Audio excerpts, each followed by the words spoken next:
جی ناظرین، آپ صلی اللہ علیہ وسلم کی ذات مبارک اور ان کی تعلیمات سے عوام کو آگاہ کرنے کے لیے عشرہ رحمت العالمین منایا جا رہا ہے۔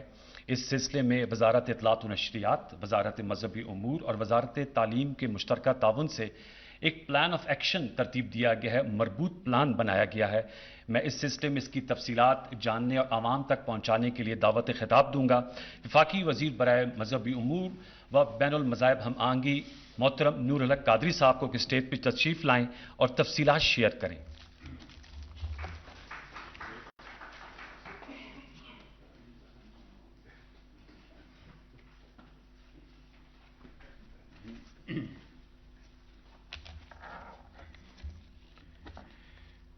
نحمده ونصلي ونسلم على رسوله الكريم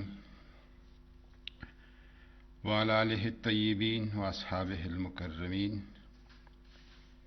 أما بعد فأعوذ بالله من الشيطان الرجيم، بسم الله الرحمن الرحيم، اللهم صل وسلم وبارك على سيدنا مولانا محمد عبدك ورسولك ونبيك وحبيبك الأمي وعلى آله وصحبه وبارك وسلم عليه۔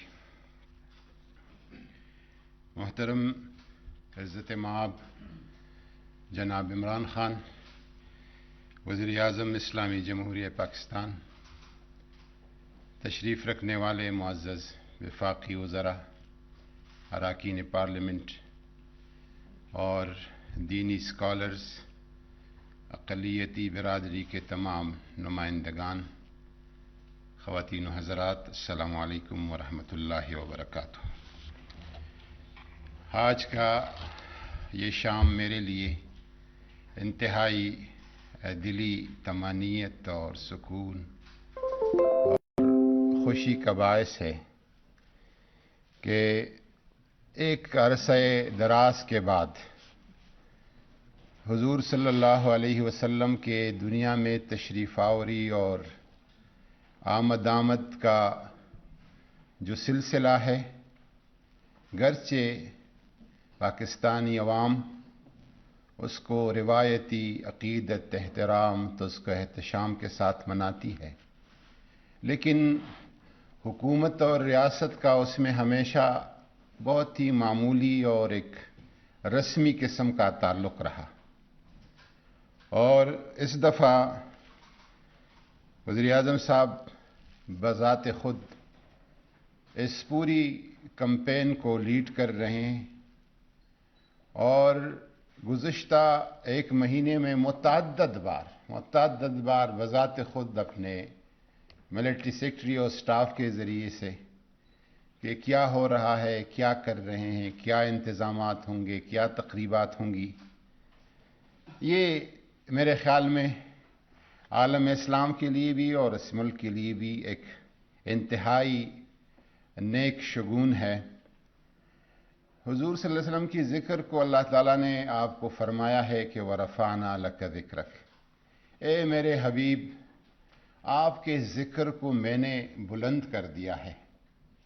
اور جب یہ آیت حضور پہ نازل ہو گئی تو حضور نے جبریل امین سے پوچھا کہ رب سے پوچھیں کہ میرا ذکر کس طرح بلند ہوگا، تو جبریل امین نے رب ذوالجلال سے پوچھا اور واپس آ کے کہا کہ اللہ کہتا ہے کہ کلما ذکرت ذکرت معیا، جہاں بھی میرا ذکر ہوگا وہاں پہ آپ کا ذکر ہوگا۔ خواہ نماز ہو، نماز ہم پڑھ لیتے ہیں لیکن جب تک السلام علیکہ ایھا النبی تہجد میں نہیں ہوتی، اذان ہو، اقامت ہو، جہاں بھی ہو اللہ کا ذکر ہو، ساتھ حضور کا ذکر ہوتا ہے۔ لیکن جن لوگوں نے حضور کے ذکر کے ساتھ اپنے آپ کو لگایا ہے ان کو بھی اللہ تعالیٰ اونچا کر دیتے ہیں۔ قصیدہ بردہ کا امام شرف الدین بصیری کا یہ بادشاہوں کے قصیدے لکھتا تھا، ایک دن خیال آیا کہ وہاں سے تو کچھ نہیں ملا، تو آج میں حضور کا قصیدہ لکھتا ہوں، مولا صلی وسلم دائماً ابدا۔ یہ لکھ لیا، رات کو حضور نے دیدار عطا ہوا تھی، حضور نے اپنا ہاتھ پھیرا، صبح اٹھا تو بالکل تندرست تھا۔ اور ایسا قصیدہ کہ دنیا میں قرآن پاک کے بعد سب سے زیادہ جو منظوم کلام پڑھا جاتا ہے وہ قصیدہ بردہ ہے۔ اللہ کے حبیب کے ذکر کے ساتھ جو لگتے ہیں وہ بھی بلندتر ہو جاتے ہیں۔ الحمدللہ کہ پرائم منسٹر صاحب اس حوالے سے جو، اور یہ چیزیں ایسے نہیں ہوتی، یہ یہاں سے ہوتی ہے، روح سے ہوتی ہے، دل سے ہوتی ہے، وجدان سے ہوتی ہے، ایک مضبوط نسبت اور اٹیچمنٹ اس کے لیے چاہیے ہوتا ہے۔ اور وہ یہ جو آج کی اس پورے کمپین کا اور جو پورا ایک چین آف پروگرامز ہے 3 ربیع الاول سے 13 ربیع الاول تک، یہ اس کا ایک حصہ ہے جو کہ آج کیا جا رہا ہے۔ میں تھوڑا سا اس پروگرامز کے بارے میں بتاتا ہوں، لیکن سیرت النبی صلی اللہ علیہ وسلم لوگوں کو بتانا، سمجھانا اور اس کی تعلیم اس لیے ضروری ہے کہ زاد المعاد علامہ ابن قیم بہت بڑی شخصیت گزرے ہیں، ان کی کتاب ہے، اس میں وہ لکھتے ہیں کہ اگر کوئی مسلمان ابدی سعادت اور نجات چاہتا ہے تو اس کے سوا کوئی راستہ نہیں ہے اس کے کہ حضور صلی اللہ علیہ وسلم کی زندگی کو پڑھے اور اس کی پیروی کرے۔ اس لیے وہ کہتے ہیں کہ نجات حاصل کرنے کے لیے اور ابدی سعادت حاصل کرنے کے لیے حضور صلی اللہ علیہ وسلم کی سیرت کا مطالعہ اور اس کی سنت پر عمل درآمد اور پیروی، یہ نجات اور ابدی سعادت کا سامان ہے۔ اور اس وجہ سے علماء نے سیرت نگاروں نے، اس میں مستشرقین بھی شامل ہے، غیر مسلم بھی شامل ہے اور مسلمان بھی شامل ہے، جس طریقے سے انہوں نے سیرت کو شاید کسی شخصیت کی زندگی اور ذات کو اس طرح تفصیل کے ساتھ بنایا گیا ہو، بتایا کی سیرت کو مدون کیا گیا، ترتیب دیا گیا، آپ سے وابستہ ہر ایک چیز کو جب آپ سیرت کا مطالعہ کرتے بحیثیت ایک طالب علم سیرت کا، جب آپ سیرت کا مطالعہ کرتے تو حضور صلی اللہ علیہ وسلم کی جن سواریوں پہ آپ نے سواری کی ہے، ان گھوڑوں کا ذکر ہے، ان اونٹنیوں کے ناموں کا ذکر ہے، ان اونٹنیوں اور گھوڑوں کی شجر نسب کہ ان کا نسب کیا تھا، نسل کون سی نسل کے گھوڑے تھے، اس کا ذکر ہے، اس درازگوش یا گدے کا ذکر ہے جس پہ کبھی حضور صلی اللہ علیہ وسلم نے ایک سفر کیا تھا۔ ان چیزوں کو تفصیل کے ساتھ مرتب کیا گیا۔ ان بکریوں کو، جن بکریوں کو حضور نے پالا تھا، یہ بھی اس میں تفصیل ذکر ہے کہ وہ کتنا دودھ دیتی تھی اور وہ کون سی نسل کی بکریاں تھیں، یہ کہاں سے لی گئی تھی، آپ کے زیر استعمال تلوار کون سے تھے، برتن کون سے تھے، یہاں تک کہ جس دروازے سے آپ حجرہ عائشہ سے مسجد نبوی کے لیے نکلتے تھے، وہ جو کارٹن اور پردہ تھا، اس پردے، وہ کپڑا کدھر سے آیا تھا، وہ کون سا کپڑا تھا، یہاں تک تفصیل کے ساتھ کسی کی زندگی اس طرح مدون اور مرتب نہیں ہے۔ پھر آپ کی ذات کے ساتھ صرف اخلاق اور اعمال اور سنت نہیں، حضور صلی اللہ علیہ وسلم کے ذات، آپ کے شمائل کا، آپ کی شخصیت اور ذات کی ایک ایک صفت کا، آپ کا قد مبارک کتنا تھا، آپ کی رنگت کس طرح تھی، آپ کے آبرو کس طرح تھے، آپس میں ملے ہوئے تھے، جڑے ہوئے تھے کہ نہیں تھے، آپ کی آنکھوں کی رنگت کس طرح تھی، شانوں کے درمیان کا فاصلہ کتنا تھا، آپ کی انگلیوں کا ساخت کیسا تھا، آپ کا منہ مبارک کس طرح تھا، آپ کے دندان مبارک کس طرح تھے، بولتے کس طرح نظر آتے تھے تو مسکراتے کس طرح نظر آتے تھے، آپ کا انداز گفتگو کیا تھا، آپ کا پسندیدہ خوشبو کیا تھا، آپ کا لباس اور امامہ شریف کس طرح تھا، آپ کے پسندیدہ خوراک اور مشروبات کس طرح کے تھے، آپ جن حجروں میں قیام فرماتے تھے ان کا سائز اور اونچائی اور لمبائی وہ کس طرح تھی، اس کے چھت کس چیز سے چپے ڈھکے ہوئے تھے، یہ ساری تفصیلات، مطلب کہ اس طرح کی تفصیل کے ساتھ شاید کہیں ذکر ہے۔ اب یہ جو کمپین ہے اور اس کے بعد اور بھی بہت ساری چیزیں ہیں جس کا پرائم منسٹر صاحب مناسب وقت پہ اعلان کریں گے، انشاءاللہ تعالی ہمیں دوبارہ ہماری نوجوان نسل کو اور حضور صلی اللہ علیہ وسلم کی سیرت ہر ایک کے لیے، مسلم کے لیے اس کی الگ اہمیت ہے، غیر مسلم کے لیے الگ اہمیت، تو ایک محبت، ایک عقیدت، ایک نجات اور سعادت کے سامان کے طور پر دیکھتا ہے، غیر مسلم دیکھتا ہے تو وہ حق کی جستجو اور تلاش کے طور پر دیکھتا ہے، ایک عام آدمی دیکھتا ہے الگ انداز ہے اس کا، ایک پڑھا لکھا طبقہ دیکھتا ہے اس کا الگ ایک کیفیت ہے، اور اگر ایک محقق دیکھتا ہے تو سمجھتا ہے کہ سیرت ایک چپٹر کو جب آپ ختم کرتے ہیں دوسرا چپٹر ایک کہکشاں ہے جو ختم نہ ہونے والا ہے، وہ ختم کرتے ہیں تو پھر تیسرا، یہ سارا جو ہے حضور صلی اللہ علیہ وسلم کی سیرت کی طرف ہمارے نوجوانوں کو یہ لے جائے گا۔ اس دفعہ جو عشرہ ربیع الاول یا عشرہ رحمت للعالمین کو 3 ربیع الاول آج کے دن سے 13 ربیع الاول تک ایک منظم پروگرام بنایا گیا ہے، اور اس پروگرام میں بہت ساری چیزیں جو ہے اس کا حصہ ہے۔ ملک میں وفاق کے سطح پر اور صوبوں میں رحمت للعالمین کانفرنس، وفاق میں ہم نے 2 روزہ رکھا ہے اور صوبوں میں 1 روزہ کانفرنس ہوں گے، اور یہاں پر ایک دن محفل نعت کا ہے اور محفل میلاد اور نعت کا، اور دوسرا دن پریزیڈنسی میں رحمت للعالمین کانفرنس جس میں پرائم منسٹر صاحب اور پریزیڈنٹ صاحب دونوں شریک ہوں گے۔ سیرت اور نعت پر اس حوالے سے جو مقالات لکھے گئے ہیں ان کی تقسیم انعامات ہوگی یہاں پر بھی اور صوبوں میں بھی. وفاق میں صدر صاحب اور وزیر اعظم صاحب دونوں ان پروگراموں میں شریک کریں گے. صوبوں میں گورنرز اور وزراء اعلیٰ شرکت کریں گے. عید میلاد النبی کے دن کا آغاز 21 توپوں کی سلامی سے ہوگا اور قومی و سرکاری اور نجی عمارات پر رات کے وقت چراغاں ہوگا. ریڈیو پاکستان اور پی ٹی وی ہر اسٹیشن اور اسلام آباد مرکز میں مقابلہ نعت خوانی ایک بڑے اہتمام کے ساتھ اس کا کرے گی اور آخری جو اس کا ہوگا وہ اسلام آباد میں ہوگا.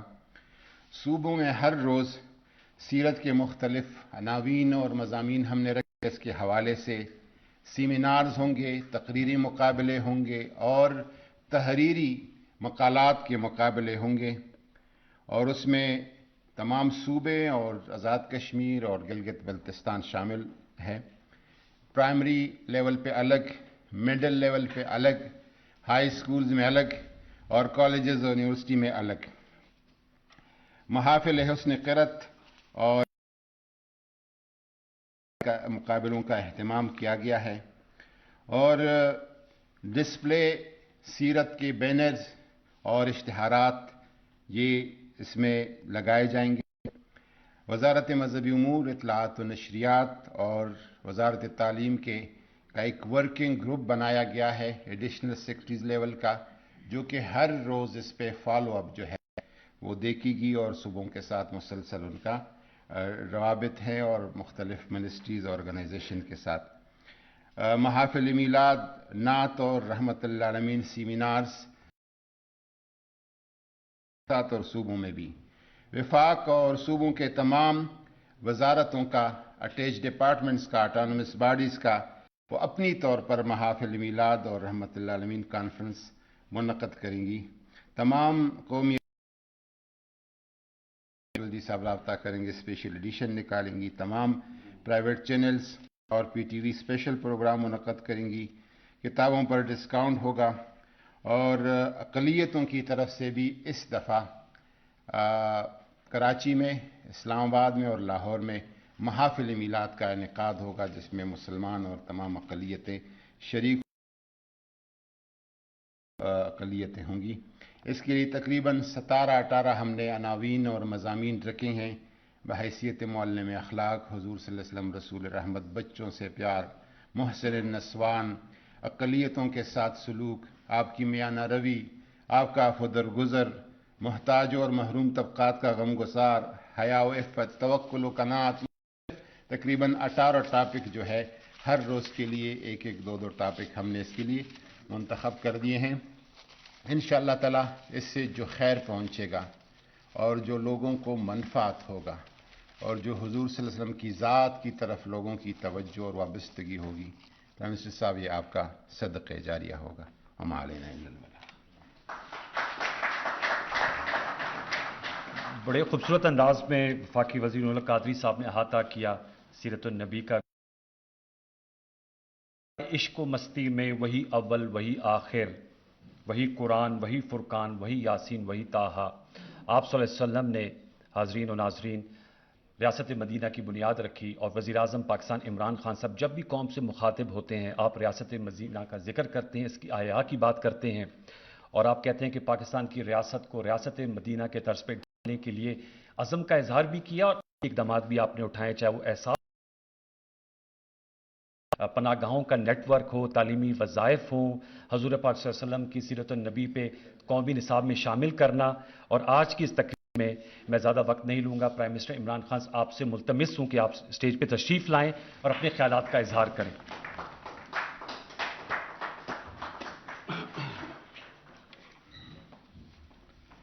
بسم اللہ الرحمن الرحیم. ایاک نعبد و ایاک نستعین. میں چاہوں گا کہ پہلے عبد القدیر خان کے لیے ہم دعا کر لیں. بہت عظیم پاکستانی تھے.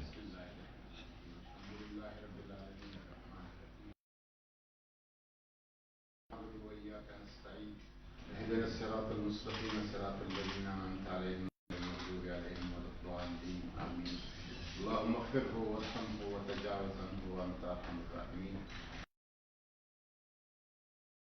پاکستان کے لیے امت مسلمہ کے لیے آپ کی جدوجہد اور کوششوں کو قبول فرمائے حضور نبی کریم صلی اللہ علیہ وسلم کی شفاعت نصیب فرمائے صلی اللہ علیہ وسلم. اچھا جی، آج میں بڑا ایک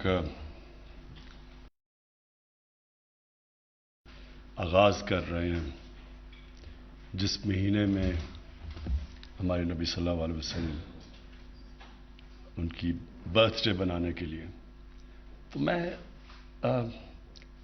میں جو آج بات کرنا چاہتا ہوں وہ اپنی قوم کے نوجوانوں سے کرنا چاہتا ہوں، کیونکہ ہماری اکثریت نوجوان ہے. اور میں ابھی بعد میں یہ بھی آپ کو بتاؤں گا کہ کیوں مجھے خوف ہے کہ جو آج کل ہمارے نوجوانوں کے اوپر پریشرز ہیں اور جس طرح کی میڈیا، سوشل میڈیا، جس طرح کے حالات جا رہے ہیں، تو مجھے بڑا خوف ہے. اس لیے میں ایک مختلف قسم کی بات کروں گا. میں اپنی زندگی سے شروع کروں گا کہ میں کوئی ہمیشہ جدھر آج ہوں اپنی زندگی میں میں ہمیشہ ایسے نہیں تھا. تو میں نے بڑا سوچا کہ میں اس کے اوپر بات کروں یا نہ کروں. پھر مجھے بشرا نے کہا کہ ضرور کرو، اور وہ اس لیے کرو اپنے نوجوانوں کے لیے. تو اپنی زندگی سے جس طرح میرا یہ جو سفر ہوا ہے، میں صرف اس کے اوپر تھوڑی شروع میں بات کرنا چاہتا ہوں. دیکھیں، میری والدہ نے شروع سے، ہم جب چھوٹے سے بھی تھے تو سونے سے پہلے ایک ہی دعا ہوتی تھی کہ دعا کرو کہ اللہ مجھے سیدھے راستے پہ لگا. تو ہم بھی بچپن میں سارے اپنی سونے سے پہلے، میں، میری بہنیں، ہم کہتے تھے اللہ ہمیں سیدھے راستے پہ لگا. لیکن جو میرا ایجوکیشن تھا، ایچ ایس این کالج میں گیا، جو ہمارے ہیروز تھے، رول ماڈلز تھے، وہ اور تھے. جو ہمیں کہا گیا تھا سیدھا راستہ ہے، اور جو ہمارے رول ماڈلز تھے، اس میں زمین آسمان کا فرق تھا. جو رول ماڈلز تھے وہ فلم ایکٹرز تھے، وہ پاپ سٹارز تھے، کئی اسپورٹس مین، گلیمرس لوگ تھے. لیکن اور ان کی زندگیاں بالکل، جن کو ہمیں کہا جاتا تھا کہ سیدھے راستے پہ، ان کے راستے پہ چلو. یہ بڑا امپورٹنٹ ہے سمجھنے کے لیے، کیونکہ مجھے پتہ ہے کہ آج ہمارے نوجوانوں کو یہی مسئلہ پڑا ہوا ہے. یہ بہت امپورٹنٹ ہے سمجھنا، اور میں اپنی یوتھ کے لیے صرف آج یہ کہہ رہا ہوں. تو میں جب پہلی دفعہ انگلینڈ گیا، 18 سال کا تھا، تو وہاں جو ہم نے ماحول دیکھا وہ بالکل ایک مختلف ماحول تھا جو ہمارے جدھر سے میں بڑا ہوا تھا زمان پاک میں. اور جو وہی رول ماڈلز تھے ہم نے ان کو فالو کیا. اور وقت کے ساتھ اللہ نے مجھے بھی شہرت دی، اور میں اس سطح پہ پہنچ گیا کہ وہ جو میرے بھی ہو، کہیں سے دوستیاں بھی ہو گئی، کہیں کہ میں نے زندگی بھی دیکھی. آہستہ آہستہ جیسے جیسے میری عمر بڑھتی گئی، تو مجھے اپنی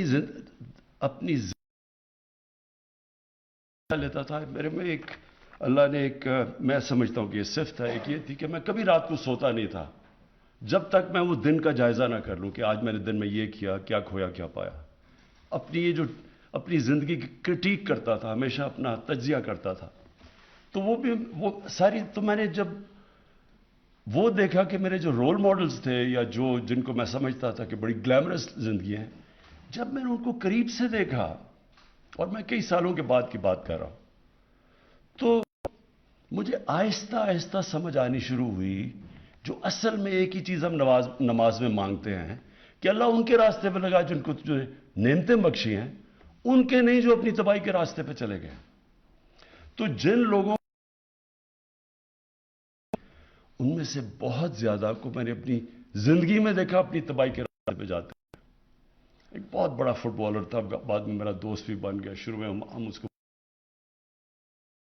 میں نے جو اس کی جب زندگی قریب سے دیکھی، جس طرح اس کو میں نے آہستہ آہستہ گرتے دیکھا،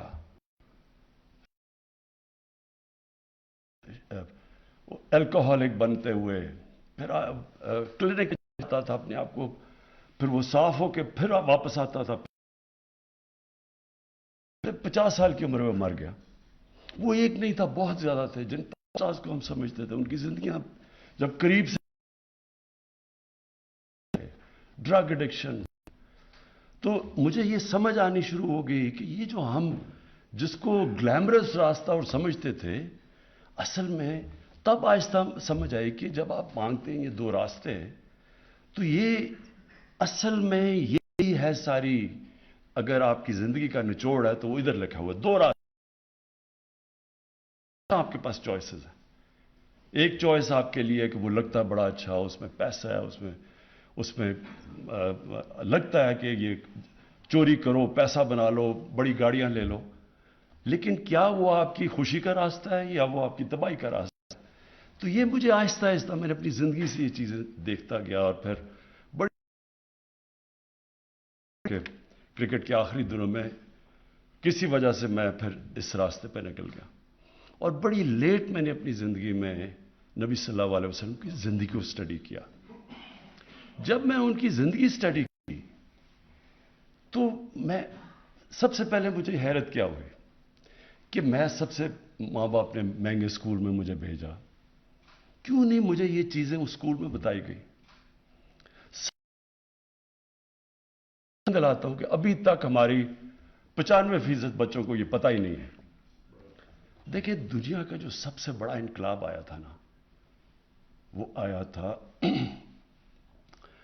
625 اور 636 اور 37 کے بیچ میں. یہ کبھی دنیا میں ایسا ہوا نہیں ہے. یہ اگر چیز یورپ میں ہوتی، مغرب میں ہوتی، تو اس کے اوپر پتہ نہیں کتنی کتابیں لکھی گئی ہوتی، فلمیں بنی ہوتی، کیا کیا ہوتا. ہوں کہ مجھے اگر اتنی لیٹ زندگی میں پتا چلا تو یہاں اکثریت کو نہیں پتا کہ وہ کیا ہوا تھا. وہ ایک بہت بڑا دنیا کی تاریخ کا فینومینا تھا جس کو آپ سمجھ ہی نہیں سکتے کہ 625 میں 313 لوگ ہوتے ہیں جنگ بدر میں، اور 636 میں اور 27 میں 2 سپر پاور 11 اور 12 سال میں گٹے.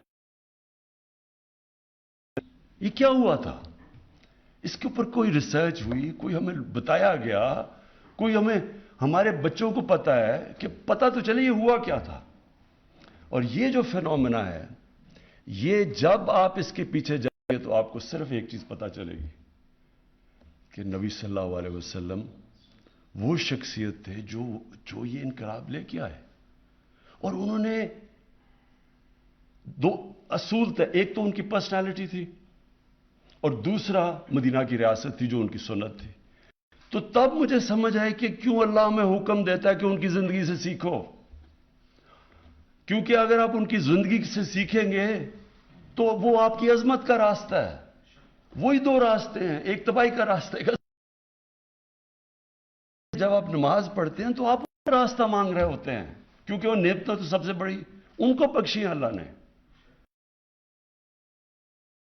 اللہ کے حبیب تھے وہ ان کی، اللہ ہمیں حکم کیوں کر رہا ہے کہ ان کے راستے پہ چلو؟ ہماری بہتری کے لیے. اللہ ہمیں اس لیے حکم کر رہا ہے کہ اگر آپ مدینہ کی ریاست کے اصولوں پہ اپنے ملک کو کھڑا کرو گے تو آپ کا ملک اٹھ جائے گا. آپ اگر ان کی کیریکٹر کو اپنانے کی کوشش کرو گے آپ اوپر چلے جائیں گے. صادق اور امین، آپ کسی گاؤں میں چلے جائیں، پتہ چلا لیں سارا گاؤں بتائے گا جی وہ بڑا وہ ہے صادق اور امین، سارا گاؤں اس کے پاس جائے گا مسئلے حل کروانے کے لیے، سارا گاؤں اس کی عزت کرے گا. پیسے سے کوئی تعلق نہیں ہوگا. لوگ عزت کرتے ہیں جو بھی ان کی جو کیریکٹر اس کو فالو کرے گا وہ ویسے اٹھتا جائے گا، ایماندار آدمی. تو یہ جو فینومینا ہوا تھا اس کی میں نے اپنی طرف سے، آج میں صرف میں نے میں کوئی اسکالر نہیں ہوں، یہ میں بعد میں آپ کو بتاؤں گا کہ میں اب کرنے کیا جا رہا ہوں. کہ ان کی زندگی، ہم ربیع الاول بناتے ہیں، ہم خوشیاں مناتے ہیں، ہم پٹاخے آتش بازی ہو جاتی ہے، لیکن کیا ان کی جو زندگی سے اس کے اوپر ہم عمل کرنے کی کوشش کرتے ہیں یا نہیں کرتے؟ ہم سارا یہ ایسے ہے کہ قرآن شریف اپنے گھر میں رکھی ہوئی ہے، سارے اس کو بڑے ادب سے اٹھا رہے، پڑھ ہی نہیں رہے کہ اندر لکھا کیا ہوا ہے۔ اسی طرح ان کی زندگی، جب ہم ان کے لیے جان دینے کے لیے تیار ہو جاتے ہیں، لیکن ان کے کیریکٹر سے تو سیکھیں، کیا ان کو ہم کیریکٹر کو اپنا رہے ہیں یا نہیں اپنا رہے؟ اللہ کا حکم ہے کہ ان کی سنت پہ چلو۔ تو میں نے جو دیکھا سب سے پہلے کیا چیز کہ یہ فینومینا کیا تھا، میں کوئی اسکالر نہیں ہوں، سب سے بڑی بات رحمت العالمین، سب انسانوں کے لیے رحمت لے کے آئے تھے، رحمت المسلمین نہیں تھے وہ۔ یہ بہت امپورٹنٹ ہے سمجھنے کی آپ کو بات۔ انہوں نے جو ساری جو ان کی وہ چیزیں کر رہے تھے، انسانوں کے لیے کر رہے تھے۔ یہ مجھے بتائیں کہ آج کسی ماڈرن کوئی بڑے بڑی ڈیموکریسیز ہیں جی، بڑا وہاں رول آف لا ہے، کبھی آپ یہ تصور کر سکتے ہیں کہ خلیفہ وقت حضرت علی ایک یہودی شہری سے کیس ہار جاتے ہیں عدالت میں؟ خلیفہ وقت کیس ہار جاتا ہے، ان کا مقام دیکھیں حضرت علی کا کیا تھا، لیکن جج کہتا کہ نہیں، آپ کے بیٹے کی گواہی میں قبول نہیں کرتا۔ یہ انسانیت کا نظام تھا، سب انسان برابر تھے، یہودی کو بھی وہی انصاف مل رہا تھا ایک ملک کے سربراہ سے۔ تو وہ جو ایک کانسیپٹ تھا رب الانسانوں کو اکٹھا کرنا، انہوں نے لیڈرشپ کا جو پیمانہ دیا کہ انسانوں کو لیڈر اکٹھا کرتا ہے، تقسیم نہیں کرتا نفرتیں پھیلا کے۔ یہ نہیں کہتا کہ جناب ہندو سب سے عظیم قوم ہے، باقی سارے نیچے ہیں۔ ان سب سارے انسانوں کے لیے انہوں نے جو ایک چھوٹے سا، میں اس لیے کیونکہ آج کل بڑا کرنٹ ہے، انہوں نے ایک کہا کہ اس دنیا کے لیے ایسے جیو کہ آپ نے 1000 سال زندہ رہنا ہے۔ اب اس کے اوپر دیکھیں تو جو آج دنیا کا سب سے بڑا مسئلہ بنا ہوا ہے کلائمیٹ چینج کا، انسان نے یہ تو نہیں کیا۔ انسان کی لالچ، اس کی ہوس، ہم نے دنیا سے اتنا ظلم کیا کہ آج ہمارا موسم بدل رہا ہے جس کے پتہ نہیں اب کیا اثرات ہونے والے ہیں۔ لیکن انہوں نے تقریباً 1500 سال پہلے کہہ دیا تھا کہ دنیا میں اس دنیا کے لیے ایسے رہو، آپ نے 1000 سال، یعنی آنے والی نسلوں کے لیے آپ نے کس طرح کی دنیا چھوڑ کے جانی ہے۔ اور انہوں نے یہ بھی کہا کہ یہ جو مقابلہ سارا وقت ایک کلیش ہو رہا ہے ہیومن اور مٹیریل کا، انسانیت کا ایک طرف ہے اور ایک طرف جو پیسے کی پوجا کرنے والے لوگ ہیں، دو طرز زندگی ہے۔ اور وہی کہ انہوں نے بتایا کہ اصل میں نظام وہ ہوتا ہے جس میں انسانیت ہوتی ہے، اور جو بھی ان کی سنت پہ چلے، اور جو سب سے بڑے ان کی سنت پہ صوفی تھے اس بر صغیر کے، نظام الدین اولیاء، داتا گنج بخش، میاں میر صاحب، بابا فرید گنج شکر، جن کو سکھ بھی ان کو فالو کرتے ہیں، یہ سارے بڑے انسان تھے۔ ان کی آپ دیکھ لیں کیوں آج تک لوگ ان کی جا کے لاکھوں لوگ جاتے ہیں، اور آج اللہ نے تو کہا ہوا کہ عزت میرے ہاتھ میں ہے، تو کیوں لوگ ابھی تک عزت کرتے ہیں؟ بڑے انسان تھے وہ۔ یونیورسل اسلام تھا، ایک یونیورسل میسج تھی، انسانیت کو اکٹھے کرنے کے لیے، تقسیم کرنے کے لیے نہیں تھی۔ اور یہ اور بات ہے کہ بعد میں مسلمانوں ان کے قدموں پہ نہیں چلے، لیکن یہ جو پیغام وہ لے کے آئے تھے شروع میں، وہ سب سے بڑا تھا کہ انسان یونٹی، انسان اکٹھے ہیں، انسانوں کے لیے وہ پیغام رحمت العالمین تھے۔ اور پھر ان کو دیکھتے دیکھتے لوگ لیڈر بن گئے۔ اگر آپ وہ فیز سٹڈی کریں، یہ جو میں آپ کو بتا رہا ہوں کہ صرف آپ 623 کے بعد وہ سٹڈی کریں، تو اتنے تھوڑے وقت میں کبھی اتنے بڑے لیڈر نہیں آئے۔ جو ان کو دیکھتا تھا وہ لیڈر بن گیا۔ حضرت بلال جو ایک غلام تھے، انہوں نے 2 ایکسپیڈیشن یعنی 2 دفعہ ملٹری کیمپین لیڈ کی تھی. تو سب ان کو دیکھ کے عظیم لوگ بن گئے. جس طرح مولانا رومی نے کہا نا کہ جب اللہ نے تمہیں پر دیے ہیں کیوں چونٹیوں کی طرح زمین پہ رینگ رہے ہو. انہوں نے انسان کی جو اشرف المخلوقات، اللہ کی سب سے عظیم مخلوق، اس کا پوٹینشل نکال کے رکھ دیا. کوئی آپ ایکسپلین کر ہی نہیں سکتے کہ کیسے ایک دم ساری دنیا میں وہ چھا گئے. منگولین نے بھی بڑی تیز 50-60 سال میں آدھی دنیا پہ قبضہ کر لیا تھا، لیکن ان کے پاس ایک ایسی وار مشین تھی. انہوں نے جدید ان کی جو کمان تھی انہوں نے ایک ایسے لے کے، وہ دنیا میں کبھی تھی نہیں. ان کے گھوڑے، ان کی وار ٹیکنیکس تھی. ان کے پاس تو کچھ نہیں تھا، کوئی ایکسپلینیشن ہی نہیں ہے کہ ایک دم ساری دنیا پہ چھا گئے. تو سب سے پہلی وجہ یہ تھی کہ انہوں نے اصل میں دین تھا انسانیت کے لیے. زیادہ تر تو شروع مسلمان تو اقلیت میں تھے. آپ تاریخ تو پڑھیں، زیادہ تر تو اور لوگ ان کے ساتھ لڑ رہے تھے جب ان کے مقابلے ہوتے تھے. جب یہ بیزنٹائن کی جو ایمپائر تھا، اس کی انہوں نے جب ادھر پھیلنا شروع کیا تو لوگ مسلمانوں کے پاس اس لیے آتے تھے، انصاف ان کا بہتر تھا. انصاف یعنی جو 2 چیزیں تھیں، انسانیت کا نظام اور انصاف کا نظام، یہ 2 بنیادیں رکھی انہوں نے مدینہ کی ریاست میں کہ انصاف انسان کو آزاد کر دیتا ہے. انصاف چاہیے ہوتا ہے کمزور کو. طاقتور کبھی نہیں چاہتا انصاف، وہ این آر او چاہتا ہے. کمزور جو ہے اس کو طاقتور سے تحفظ چاہیے، اس کے لیے انصاف چاہیے. اور جب آپ انصاف دیتے ہیں، ایک معاشرے کو آزاد کر دیتے ہیں، آپ اس کے پوٹینشل کو آزاد کر دیتے ہیں. اس لیے دنیا میں سب سے خوشحال جتنے بھی ملک ہیں ان کے اندر رول آف لا ہے، قانون کی بالادستی ہے، وہ اوپر چلے جاتے ہیں. جب انہوں نے کہا کہ تمہارے سے پہلے قومیں تباہ ہوئیں کہ طاقتور کے لیے ایک قانون اور کمزور کے لیے دوسرا، مطلب لے کہ جن قوموں کے اندر قانون کی بالادستی نہیں ہوتی وہ اوپر نہیں جا سکتے. تو انہوں نے وہ سیٹ کیا انسانیت، پہلی دنیا کی ویلفیئر سٹیٹ، پہلی دنیا کی سٹیٹ جدھر کمزور کی ذمہ داری لی ایک سٹیٹ نے، کبھی پہلے یہ نہیں تھا. اور تعلیم، کہ چائنا بھی جانا پڑے تو علم حاصل کرو. جب سے آپ پیدا ہوئے ہو جب تک قبر میں نہیں جاتے تعلیم حاصل کرو، تعلیم کے پیچھے جاؤ. ایک لوگوں کے اندر تاثر ڈالا کہ کتنا ضروری ہے علم حاصل کرنا. جنگ بدر کے بعد انہوں نے کہا کہ پیسے بھی نہیں تھے، یعنی غریب تھے مسلمان تب، جنگی قیدی کو واپس کر کے پیسے لے سکتے تھے. انہوں نے کہا نہیں، جس کو پڑھا لکھا دے گا وہ آزاد ہے. ترجیح دی، تعلیم کو ترجیح دی پیسے کے اوپر. اور تعلیم مردوں کے لیے نہیں، صرف تعلیم انسانوں کے لیے، خواتین کے لیے، سب کے لیے. یہ بھی بڑی غلط فہمی جو بدقسمتی سے کوئی تنگ نظر لوگ ڈالتے ہیں.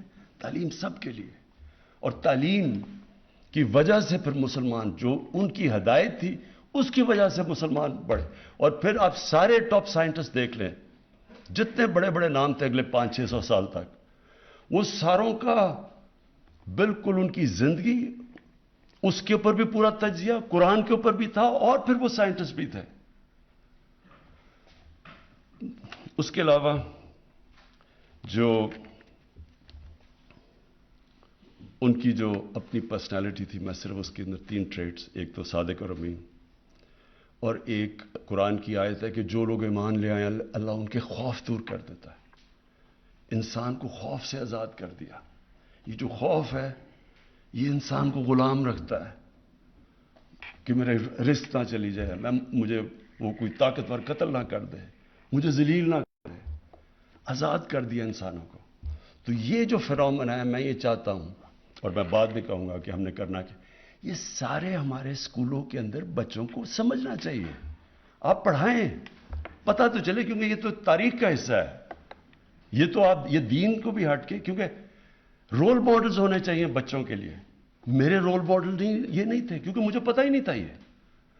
تو دوسری چیز، پاکستان. اب میں ذرا اپنے ملک پہ آ جاتا ہوں. میں نے 3 سال یہ حکومت میں کیا دیکھا. میری تو پہلے سے جب ہم نے پارٹی بنائی 25 سال پہلے، تو میرے میں تو کوئی شک نہیں تھا کہ پاکستان ایک بڑی خواب کا نام تھا، ایک مثالی اسلامی فلاحی ریاست بنا تھا ہم نے. اور وہ مدینہ کی ریاست کے وہی تھی جو دنیا کی پہلی تھی. تو ہمارے جو فاؤنڈنگ فادرز تھے آبجیکٹو ریزولوشن میں انہوں نے جو پاکستان کا مقصد تھا اس میں انہوں نے بڑا واضح کہا کہ یہ ہے ہمارا گول. تو میں پہلے دن سے اسی کا میرا یہ تھا کہ ہم نے ایک مثالی اسلامی فلاحی ریاست بننا. لیکن جو میرے یہ 3 سال گزرے ہیں اس میں تو میں اب یہ جو انشاءاللہ یہ جو اس کے بعد میں جو آپ کے تجویزیں دوں گا میں یہ سمجھتا ہوں کہ یہ ناگزیر ہے ہمارے ملک کے لیے. اگر ہم نے اپنے ملک کو اٹھانا ہے تو جب تک ہم ان کی سنت کے اوپر چلیں گے نہیں یہ ملک نہیں اٹھ سکتا. میرا اب یہ ایمان ہے کیونکہ ہمارے اندر کئی ایسی چیزیں آ گئی ہیں جو یہ روک رہی ہیں ملک کو آگے جانے سے. اور میں خاص طور پہ 2 چیزوں کی ابھی بات کروں گا. سب سے پہلے جی میں جس طرح جب پہلی دفعہ گیا برطانیہ 18 سال کا تھا تو جو مجھے چیز سامنے کیا نظر آئی ان کی جو اخلاقیات تھی جو ان کے مورل سٹینڈرڈز تھے وہ ہمارے سے بہت اوپر تھے. وہاں سچائی کے اوپر بڑا زور تھا. ادھر کی جو ان کے جو لیڈرشپ تھی اس کے اوپر جو اخلاقیات کا معیار تھا وہ عام لوگوں سے بھی زیادہ اوپر تھا. آپ جھوٹ بولتے ہوئے پکڑے جائیں ریزائن کرنا پڑتا ہے. وہاں ایک پرائم منسٹر نے ریزائن کیا جھوٹ بولتے ہوئے پکڑا گیا. ان کی جو پارلیمنٹ کے اندر جس طرح کے ان کے لوگ تھے ان کی سٹینڈرڈ جو ان کی اخلاقیات تھی وہ عام شہریوں سے انہوں نے زیادہ اوپر رکھی ہوئی تھی. اور ان کی عدالتوں میں یہ تھا کہ جب ہٹلر نے حملہ کیا برطانیہ کے اوپر اور تباہی ہو رہی تھی وہاں تو لوگ ڈر کے گئے کہ جی ہم ونسٹن چرچل ان کا پرائم منسٹر اس نے کہا ہم بچ جائیں گے. تو چرچل نے آگے سے کہا کہ آگے جواب بجائے دینے کے ہم بچیں. اس نے کیا ہماری عدالتیں انصاف دے رہی ہیں؟ انہوں نے کہا ہاں جی دے رہی ہیں. کہتا کوئی ہمیں تباہ نہیں کر سکتا. یعنی وہاں کا جو انصاف کا نظام اور میں نے پھر اپنا جو ہمارا تھا زمین آسمان کا فرق تھا. ادھر کبھی آپ الیکشن کے اندر آپ کا الیکشن ہوتا ہے کبھی میں نے نہیں سنا کہ فراڈ ہوا جی وہ ہارا وہ کہے جی الیکشن کے اندر دھاندلی ہوئی. وہاں بھی الیکشن ہوتے ہیں وہاں جو جیتا ہے. تو جو ان کی مورل سٹینڈرڈز تھیں وہ ہمارے سے بہت اوپر تھی. ان کا جو انسانیت کا نظام تھا وہ ویلفیئر سٹیٹ تھی فلاحی ریاست تھی ہمارے نہیں تھی. انصاف بھی بہتر انسانیت بھی زیادہ. تو جب ایک مسلمان بہت بڑا ایک عالم تھا محمد عبدو کوئی 100 سال پہلے جب وہ پہلی دفعہ گیا یورپ تو اس نے یہی کہا. اس نے کہا کہ یہاں مجھے یورپ میں مسلمان تو نہیں نظر آئے لیکن بڑا اسلام نظر آیا. اور مصر جب واپس گیا کہتا یہاں مسلمان تو بہت ہے اسلام نہیں ہے. میں نے بھی یہی دیکھا کہ وہاں کا جو چیزیں ہمیں کہا جاتا تھا جو ہمیں بتائی جاتی تھی وہ تو بالکل وہاں پاکستان میں نہیں ہمیں وہاں نظر آئی ہیں. تو ایک جو مورل کوئی بھی معاشرہ یہ ذہن میں ڈال لیں جس کے اندر اخلاقیات جس کی گر جائے وہ معاشرہ اوپر نہیں اٹھ سکتا. آپ جو مرضی کر لیں دنیا کی تاریخ اٹھا لیں یہ جو ہوتی ہے رائز اینڈ فال یہ دنیا کے جو بڑے بڑے امپائر ان کا عروج ہوتا ہے پھر وہ نیچے گرتے ہیں. آپ ان کی تجزیہ کر لیں کہ جب وہ نیچے گرتے ہیں پہلے ان کی اخلاقیات ختم ہوتی ہے اور پھر ان کی معاشی طور پہ تباہی آتی ہے. دیکھیں جس معاشرے کے اندر جب تک لوگوں کو اب کرپشن ہے کرپشن کا مطلب کیا ہے عوام کا پیسہ چوری کرنا اقتدار میں آ کے پیسہ چوری کرنا. جب تک معاشرے کو اس چیز کے اوپر ایک غصہ نہیں آئے گا جب معاشرہ ہی نہیں اس کے اوپر آبجیکٹ کرے گا تو یہ رکے گا کیسے. انگلینڈ کے اندر اگر کسی کے اوپر ایک دفعہ الزام لگ جائے کہ اس نے پبلک کا پیسہ چوری کیا کسی پبلک فورم کے اندر وہ آ کے دکھا دے کہیں پارلیمنٹ میں جا کے تقریر کر کے دکھا دے جب تک وہ اپنے آپ کو کلیئر نہیں کرتا. ہمارا ایک چلا گیا تھا سیاستدان وہ ہارٹ ٹاک کے اوپر اور اس نے جو اس کے ساتھ کیا ہے وہ اس لیے کیا کہ وہ وہاں وہ ٹالریٹ نہیں کرتے. ان کا وہ ایک معاشرہ کرپشن کو فائٹ کرتا ہے. سنگاپور کے اندر جب لی کوان یو نے ایک ان کی کرپشن کے خلاف کیمپین کی اور ان کی اخلاقیات اٹھائی, تو جب ایک منسٹر کرپشن میں پکڑا گیا اس نے خودکشی کر لی. مطلب یہ اس نے کہا میری زندگی اب ختم ہے, معاشرے میں کوئی مجھے بلائے گا ہی نہیں. تو ایک حکومت کیا کر سکتی ہے؟ کتنی کرپشن سے لڑ سکتی ہے؟ کتنے کیسز ہو سکتے ہیں؟ وہ تو چلتے جاتے ہیں. لیکن معاشرہ لڑتا ہے کیونکہ معاشرے کا پیسہ چوری ہوتا ہے. آپ صرف اب یہ دیکھ لیں, یہ ایک فیکٹ آئی پینل ہے. فیکٹ آئی پینل جو سیکرٹری جنرل ہے یونائٹڈ نیشنز کا, اس نے ایک پینل بنائی. انہوں نے ساری ملکوں کا تجزیہ کیا کہ یہ جو غریب ملک ہیں ان کے سب سے بڑے مسئلے کیا ہیں. اس میں کیا چیز سامنے آئی؟ اس نے دیکھا کہ جتنے بھی غریب ملک ہیں ان کی اصل وجہ غربت کی یہ ہے کہ ان کے جو صاحب اقتدار ہیں وہ ملک کا پیسہ چوری کر کر کے باہر لے کے جا رہے ہیں, مغربی کیپٹلز میں لے کے جا رہے ہیں, آف شور اکاؤنٹس میں لے کے جا رہے ہیں. وہ بھی لنڈن میں بڑے بڑے انہوں نے گھر لیے ہوئے ہیں, ملک کا پیسہ چوری کر کے باہر لے کے جا رہے ہیں. سب سے بڑی وجہ ایک غریب غربت کی یہ ہے کہ اس کے ملک کا جب پیسہ چوری ہو کے باہر جاتا ہے تو وہ جب تک ایک معاشرہ نہیں لڑتا. اب آپ یہ ایک آدمی پیسہ چوری کر کے بھاگ کے لنڈن بیٹھا ہے, وہ تقریریں کر رہے ہیں اور اس کے لوگ ان کے اوپر پھول پھینک رہے ہیں, تو پھر چوری میں کیا بری چیز ہے؟ جب اب معاشرہ ہی نہیں اس سے لڑے گا تو گورنمنٹ کتنے کرپٹ لوگ پکڑ سکتی ہے؟ آپ جو اور اوپر سے آپ جب دیکھتے ہیں کہ جی بڑے بڑے لوگوں نے اربوں چوری کیا ہوا ہے, تو تھانے دار کو آپ کہہ رہے ہیں یا پٹواری کو کہہ رہے ہیں یا کسی ان کو کہہ رہے ہیں یا آپ سیدھے ہو جائیں, باقی وہ اوپر وہ خاص لوگ ہیں وہ چوری. ایسے بھی کبھی معاشرہ آگے نہیں بڑھ سکتا. کوئی بھی دنیا میں مجھے معاشرہ بتا دے جس کے اندر کرپشن ہو اور وہ ترقی کر گیا ہو. چائنا آپ کے سامنے ہے.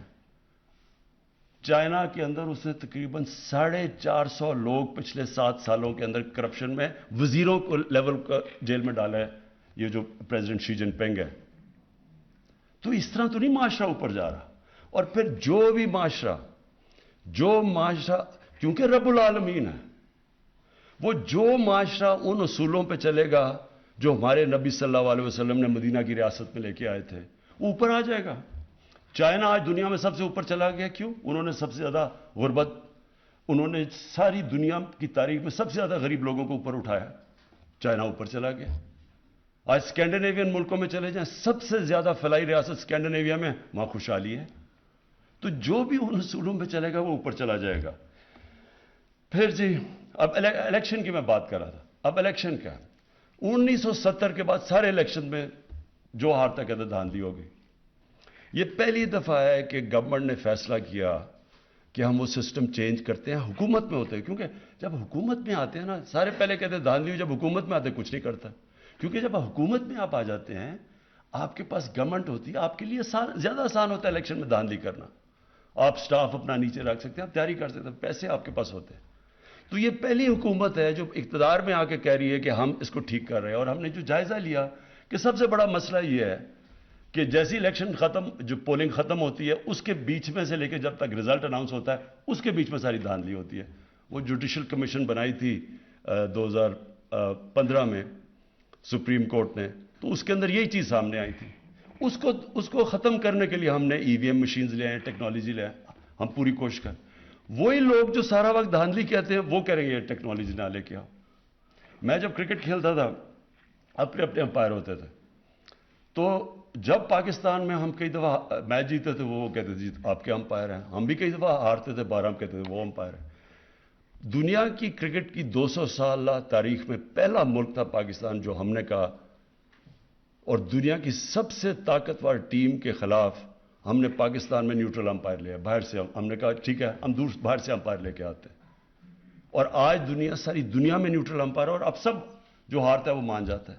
یہ میری پوری کوشش ہے کہ یہ الیکشن میں بھی میں یہ کروں کہ یہاں کیوں نہیں ہم سے الیکشن کروا سکتے, کیونکہ دھاندلی کرتے ہیں اگلے, وہ چاہتے نہیں ہیں کہ سسٹم چینج ہو.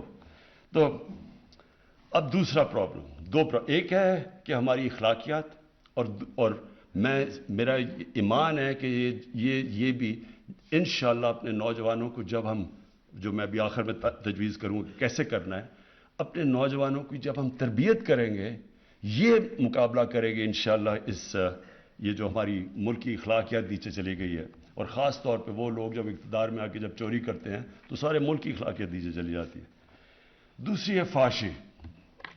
اب دیکھیں، یہ جب انسان فحاشی کی بات کرتا ہے تو یہاں ایک طبقہ ہے، کہتا وہ اپنے آپ کو لبرل ہے، وہ شور مچا دیتا ہے کہ جی دیکھیں بہت بڑا ظلم ہو گیا، یہ کیا باتیں کر رہے ہیں، یہ پتہ نہیں ہمیں پیچھے لے کے جا رہے ہیں، کس طرح کی باتیں کر رہے ہیں، اور وہ کہتے اپنے آپ کو لبرل ہے۔ دیکھو، میں 18 سال کی عمر میں جب آ گیا تو میں پھر سے آپ کو بتاؤں کہ انگلینڈ میں اس وقت ایک بڑی تبدیلی آ رہی تھی، ایک sex, drugs and rock and roll revolution تھی جو آ رہی تھی، اور وہ اس نے ان کا سارا معاشرہ تبدیل کر رہا تھا۔ تو میں اپنے یہ جو لوگ ہیں یہاں، کیونکہ یہ مغربی معاشرے کو جانتے نہیں ہیں، میں وہ آدمی ہوں جو اندر رہ چکا ہوں، جس کو اپنایا، جس کی بچے بھی وہاں ہیں، میں اس کو اندر باہر سے جانتا ہوں، اور میں نے اپنی آنکھوں کے سامنے اس معاشرے کے اندر چینج آتے دیکھا۔ وہ کیا چینج تھا؟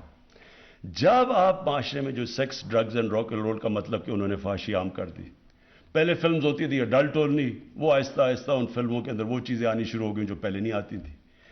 جیسے جیسے اس میں وہ جو انگلینڈ کا، جیسے سوسائٹی پرمیسو ہوتی گئی، فحاشی بڑھتی گئی، اس کا ڈائریکٹ امپیکٹ پڑا ان کے فیملی سسٹم کے اوپر، خاندانی نظام کے اوپر ڈائریکٹ۔ جب کوئی وجہ ہے نا، میں یہ چاہتا ہوں کہ ہمارے ملک میں ریسرچ کیوں نہیں ہوئی ابھی تک، کیوں نہیں ہمارے اسکالرز نے بیٹھ کے دیکھا کہ کیوں یہ پردے کا کانسیپٹ ہے کیا؟ پردہ صرف یہ نہیں کہ عورت اب پردہ کر لے یا آدمی کپڑے، پردہ ایک اوور آل کانسیپٹ ہے کہ معاشرے میں فیملی سسٹم بچانے کے لیے آپ کو کرنا چاہیے۔ یہ ہمارے اسکالرز کو کرنا چاہیے تھا، کیونکہ جیسی جیسی مغربی انفلوئنس آ رہا ہے، یہاں ایسے لوگ ہیں جو پورا وہ اپنا لیتے ہیں مغربیت، یہ نہیں ان کو پتا کہ اس کے اثرات کیا ہوتے ہیں۔ ہمارے یہاں اسکالرشپ ہونی چاہیے تھی جو بتائے کہ اس کے اثرات کیا ہے، ڈائریکٹ امپیکٹ ہماری آنکھوں کے سامنے۔ 14 شادیوں میں صرف ایک طلاق ہوتی تھی جب میں گیا 1971 پہ، اور دیکھتے دیکھتے آج 70% شادیاں ہوتی ہیں طلاقوں کے اندر۔ اور کیونکہ میں نے دیکھا ہوا ہے کہ طلاق کی کیا بربادی آتی ہے بچوں کے اوپر، میرے بچے، ہماری جو طلاق ہوئی، میں نے خود دیکھا کہ کتنا اس سے بڑا عذاب کچھ نہیں ہوتا۔ میرا یہ ایمان ہے کہ جو بچوں کے اوپر گزرتی ہے طلاق میں، یہ ایک معاشرے کے لیے سب سے تکلیف دہ چیز ہے، کیونکہ بچوں کو ماں باپ چاہیے۔ تو جب ایک خاندانی نظام ہمارے سامنے ان کا ٹوٹتا گیا، ہم وہی کلچر جب اپنا رہے ہیں، ہم یہ کیسے سمجھتے ہیں کہ اس کا اثر یہاں نہیں ہوگا؟ میں جب آیا، میں نے اس کو آئی جی سے پوچھا کہ بتائیں کون سی کرائم بڑھ رہی ہے؟ مجھے انہوں نے کہا جی یہاں سیکس کرائم بڑی تیزی سے بڑھ رہی ہے، ریپ، اور دوسرا بچوں سے جو ہو رہا ہے، زیادتیاں کرتے ہیں۔ وہ میں پھر فالو کرتا گیا۔ آپ مجھے قصور میں ایک بہت ہی خوفناک قسم کی رپورٹس ہیں جو میں یہاں بات نہیں کروں گا، تو میں نے ایک خاص ڈی آئی جی کو بھیجا قصور، میں نے کہا ذرا چیک کرو یہاں کیا، کیوں نہیں یہ مسئلہ حل ہو رہا، اگر تھوڑے سے لوگ ہیں پکڑ کے ان کو اندر ڈالو۔ اس نے جو مجھے رپورٹ دی، یعنی تکلیف ہوئی مجھے جس سطح پہ وہ پہنچ چکی ہے۔ پھر خیر ہم نے کوشش کی، کوشش کی کہ ٹیچرز کو، پروفیسرز کو، لوگوں سے بات کریں، اس کو فائٹ کریں، لیکن آہستہ آہستہ مجھے یہ پتا چلا کہ ہمارے معاشرے میں کوئی اسکالرشپ ہی نہیں ہے یہ بتانے کے لیے کہ یہ جو چیزیں آ رہی ہیں، اور آتی کدھر سے؟ ہالی ووڈ سے جاتی ہے بالی ووڈ، ادھر سے کلچر آ جاتا ہے یہاں۔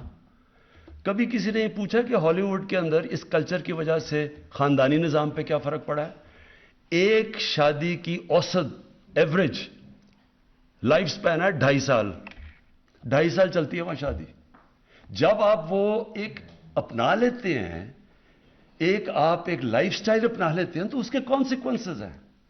اور ہمیں چاہیے کہ ہمارے یہاں اسکالرز بیٹھے ہوں جو بتائیں تو صحیح دنیا کو، بتائیں ہندوستان میں کیا افیکٹ ہو رہا ہے۔ ہمارے سامنے ہندوستان میں فلمیں بدلی ہیں، پہلے کیا ہوتی تھی، کرتی اب یا کیا پہنچ، کسی نے بتایا کہ ہندوستان میں اس کا کیا افیکٹ ہو رہا ہے؟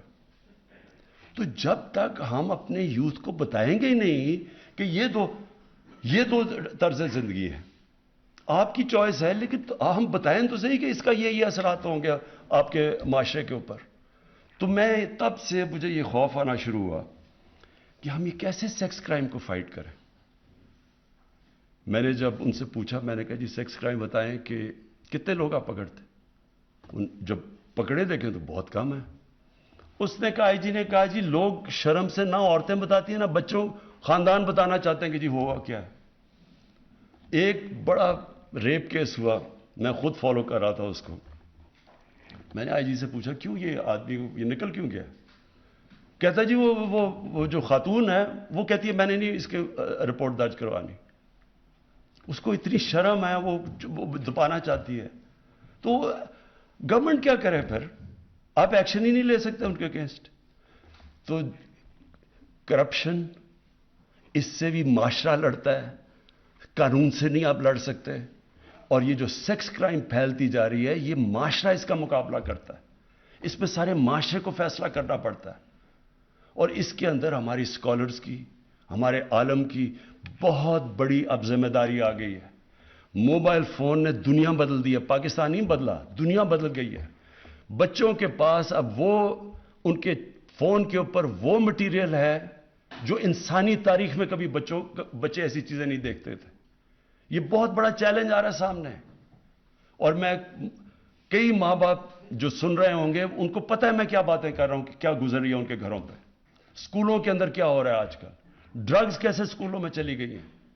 یہ صرف قانون سے نہیں لڑا جاتا، یہ معاشرہ لڑتا ہے. اور اس لیے میں واپس آ رہا ہوں کہ اس کا صرف ایک راستہ ہے کہ ہماری ساری قوم عشق کرتی ہے نبی صلی اللہ علیہ وسلم سے. ہم عشق کرتے ہیں ان سے، لیکن ان کی زندگی کی جو حکم ہے قرآن میں کہ ان کی سنت اپنی زندگی کے اوپر لاگو کرو، وہ تو کریں. وہ کر نہیں رہے ہم. اور کنفیوژن ہے ٹوٹل. ڈرامے جی ٹی وی کے اوپر میں آیا، میں نے لوگوں کو سمجھایا، میں نے کہا یہ تم ڈرامے وہ سارا انڈیا وہ بالی ووڈ سے ہالی ووڈ سے بالی ووڈ اور بالی ووڈ سے ادھر. میں کہا آپ کو نہیں پتا کہ اس کا کیا اثر ہو رہا ہے معاشرے پہ؟ کہتا جی دیکھتا ہی کوئی نہیں ہے. اگر ہم یہ نہیں کریں گے تو لوگ. میں نے پھر جا کے پریزیڈنٹ اردوغان سے اس کا وہ جو ارطغرل ڈرامہ لے کے آیا یہاں، اس لیے لے کے آیا ان کو بتانے کے لیے کہ اس میں فحاشی نہیں ہے، وہ سب سے زیادہ دیکھا جاتا ہے. اور اس نے کیوں، پریزیڈنٹ اردوغان نے مجھے بتایا اس نے کیوں وہاں ترکی میں شروع کیا. یہ پریزیڈنٹ اردوغان نے زور لگا کے یہ سارا کیا تھا، یہ بھی اور بھی ڈرامے. اس لیے کیا کہ وہاں تو اس سے بھی زیادہ برا حال ہے.